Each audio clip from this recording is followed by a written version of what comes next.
Every great test series writes its own music, some days a rag, some days a rock anthem. When India met England for the inaugural Anderson-Tendulkar trophy, it wasn't just cricket on show. It was philosophy versus adaptability. And like all timeless contests, it asked not who played faster, but who played smarter.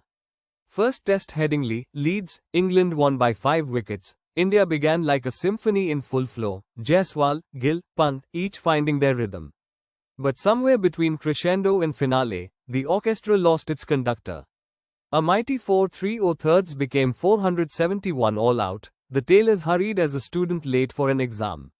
England replied with equal grace, Pope and Brooke batting like men sketching with a fine pen on smooth paper. When India's second innings put up a mountain, you sensed they had control. But England's chase was a study in serenity. No slogging, no panic, just an innings unfolding like a well-written novel. Root, Duckett, Jamie Smith, each a chapter. And when the last page turned, England were home by 5 wickets. India bowled like they were guarding a fort rather than storming one. Once the shine wore off, lengths crept shorter, fielders spread, and wickets became a bonus rather than the objective.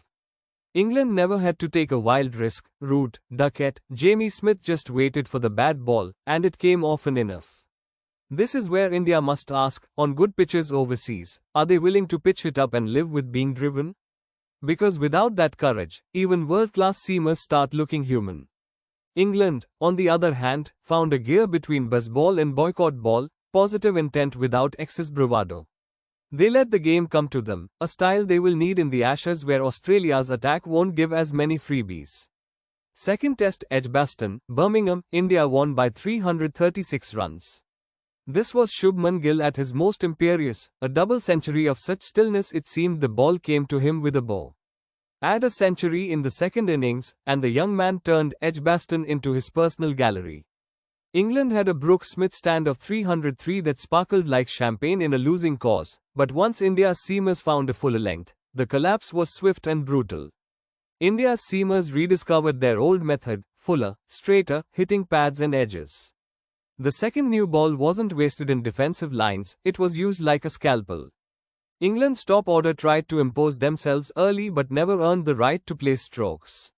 You can't jump to the chorus before the verse is done, especially not against Bumrah on song. For England, this was a reminder that buzzball is not an excuse to skip the basics. Rotation of strike vanished, partnerships never formed, and attacking shots came too early in the script. In Australia, against Hazelwood and Cummins, they'll need to build before blasting. Third test Lords, England won by 22 runs, cricket at Lords loves a drama, and this test obliged. Root made another century, Rahul matched him. Then Washington Sundar opened England like a safe with 4 wickets. But chasing 192, India's batting looked like a skyscraper with no foundation, pretty up top, hollow underneath. Jadeja fought with quiet defiance, but when Siraj's stumps lit up, England had their 2-runway victory by 22. England hunted India's tail like a pack, short balls, men back, no freebies. India's lower order, which once punched above its weight, now looks brittle. England also showed adaptability. No reckless charging down the pitch, no pre-decided aggression. They played percentages, let the game breathe, and set traps India walked into, particularly Jadeja farming the strike too early and exposing Siraj. For India, the lesson is clear. They need a plan B with the bat when the ball is moving, whether that means trusting Sundar to stay at number 7, or teaching Siraj and Bumrah to last more than 3 overs without panic. Fourth test Old Trafford, draw. This was cricket's reminder that not every game must end in fireworks. England piled on runs, Root and Stokes showing that buzzball can bat time as well as take it away. India answered with grit, Rahul and Gill leaving more balls than they played early on, Jadeja and Sundar closing doors that England kept knocking on. The draw felt like a handshake after a long argument. This was a chess match played over 5 days. England showed they could bat time, not just blast runs. Root and Stokes respected phases, built platforms, then accelerated. For India, the revelation was young batters leaving balls outside off stump. Gill and Rahul showed patience not often seen in overseas tests of late. India's bowlers, however, looked one-paced. Once conditions flattened, there was no cutter, no cross seam, no variety until Siraj returned late. England will need to make sure this controlled buzzball, becomes a repeat. Fifth test, the Oval, India won by 6 runs. The Oval gave us theatre. Wokes injuring his shoulder yet walking out to bat, Siraj swinging the old ball like a magician with one last trick, Root and Brook taking England to the edge of glory, and then falling off it. India defended 374, and when Siraj ran through the lower order with the new old Duke's ball, the margin was just 6 runs. Test cricket gasped, then smiled. This was India's blueprint for winning abroad. They refused to go defensive. Fields stayed attacking, bowlers stayed at the stumps, no release balls. Siraj treated the old Dukes like a toy, reversing it both ways, and the wickets came in clusters. England, though brave, left themselves too much to do. Wokes's injury meant the lower order had no shield, and the top 6 once again failed to close out what should have been a chasable total. In the Ashes, they'll need their batting to handle pressure when a series is on the line, a place where Root can't always do it alone. India will look back at this test as proof that disciplined aggression works anywhere. If they bottle this template, attacking fields, relentless lengths, no freebies, they'll be ready for WTC 2027 finals no matter the opponent. Here's how a full series by the numbers, jor, records or milestones. Yashasvi Jaiswal scored 655 runs at an average of 72.8. That's not just form, that's a young man pulling up a chair at cricket's high table and saying, I'm not leaving anytime soon. 200s, 250s, and more importantly, he left more balls outside off stump than some openers leave food on their plate. Shubman Gill, 545 runs, with a career-best 211 at Edgbaston. That wasn't just an innings, it was a mural. Time seemed to pause, bowlers seemed to age, and Gill looked like he was playing the game a few frames slower than everyone else. Joe Root, 592 runs at 65.7, 3 centuries. Root batted like an old watch, never flashy, always precise, and you only realize its value when you stop to check the time.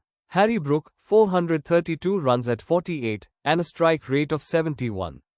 You felt that if this series lasted a test longer, he might have rewritten the script entirely. Jasprit Bumrah, 28 wickets at 19.4. There's quick bowling, and then there's quick bowling that feels like a geometry lesson, every ball at the perfect angle, every mistake punished. Bumrah made the Duke's ball talk in dialects batters hadn't studied. Siraj's spell at the Oval, 5-4 seconds with the ball 50 overs old, was a reminder that reverse swing isn't magic, it's craftsmanship. You polish one side, you rough up the other, and then you make batters dance like they're on hot coals. India's lower order, average 11 runs. England's, average 23. On flat days, these are numbers. On tough days, they're the difference between walking out to bat with a smile or with resignation. Series records or milestones, with a touch of theatre. This was the first Anderson-Tendulkar trophy, a lovely nod to 2 cricketers who spanned generations. One bowled with relentless precision, the other batted with endless grace. And fittingly, the series itself was an arm wrestle of skill rather than mere muscle. Gill's double century was the first by an Indian at Edgbaston. Not Tendulkar, not Dravid, not Kohli. A 24-year-old kid who looks like he's still deciding whether to have chai or coffee in the morning. Root crossed 11,500 test runs during the series.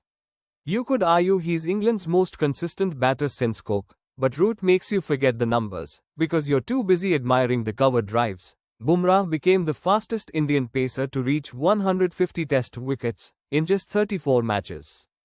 To think he was considered a white ball specialist when he debuted. Siraj and Bumrah combined for 49 wickets, more than England's entire pace attack.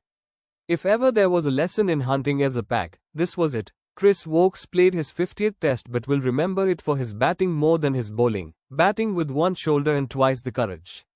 Though the series was tied at 2-2, this series will be remembered as one of the greatest test series in modern-day test cricket.